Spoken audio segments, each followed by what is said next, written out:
Well, in those days, the only religion allowed was Roman Catholicism.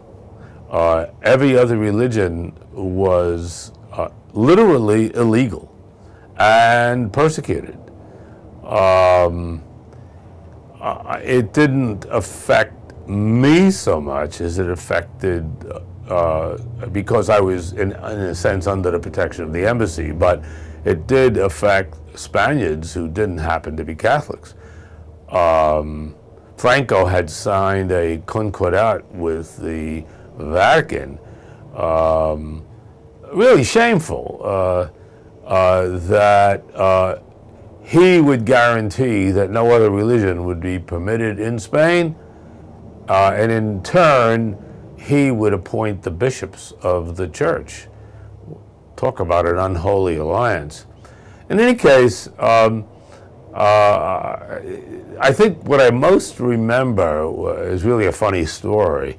I was up in the north of Spain in the Asturias region, and I was in a bar with a bunch of folks in a small town, and they were trying to teach me how to pour cider, this hard cider, which I love so much, which they make up there. And what you do is you hold the bottle over your head, and the glass has a very wide mouth, and so you pour the cider, and it hits the outside of the glass and bounces in, and it's all bubbly. And of course, I was trying to do this, and it was all running down my leg and getting all over the floor, but some of it was getting in the glass. And by this time, I think both these guys and I were sufficiently drunk that the following conversation took place. I think they might not have asked me otherwise.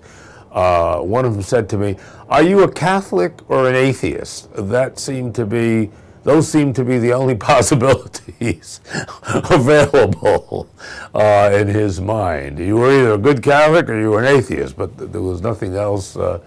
I said, neither.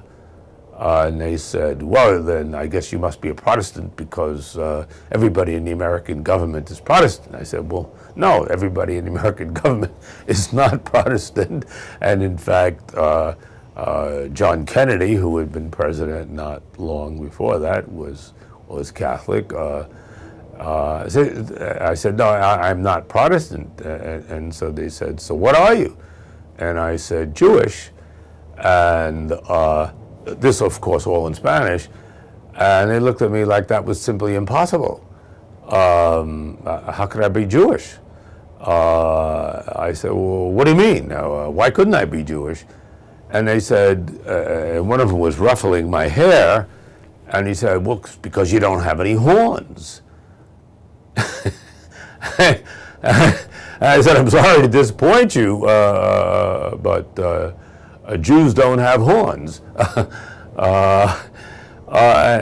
And they said, oh, yes, no, we know that Jews have horns. Well, where did you get that idea? It's right there in the Bible. I said, no, it isn't. And as it turned out, in the Hebrew Bible, where Moses is described, he's described as having, depends on how you want to translate this word, but one way you could translate it is having horns of light descending on his head from heaven. But in the Vulgate, or Catholic edition of the Bible, apparently, in some editions anyway, they just said he had horns. And in fact, Michelangelo's Moses, which is found in a little parish church in Rome, there's Moses in marble with horns. So this was a funny thing. I rather gather if I would to go to that same town in Spain today, those very same people would be much better educated, much more open-minded, and much more exposed to the fact that there are lots of different kinds of people in the world, and it wouldn't occur to them to ask me where were my horns. But I don't know that for a fact. I kind of have a desire to go back to that town someday and go to that bar and see if I can find some of those guys. But that'd be kind of a fun thing to do.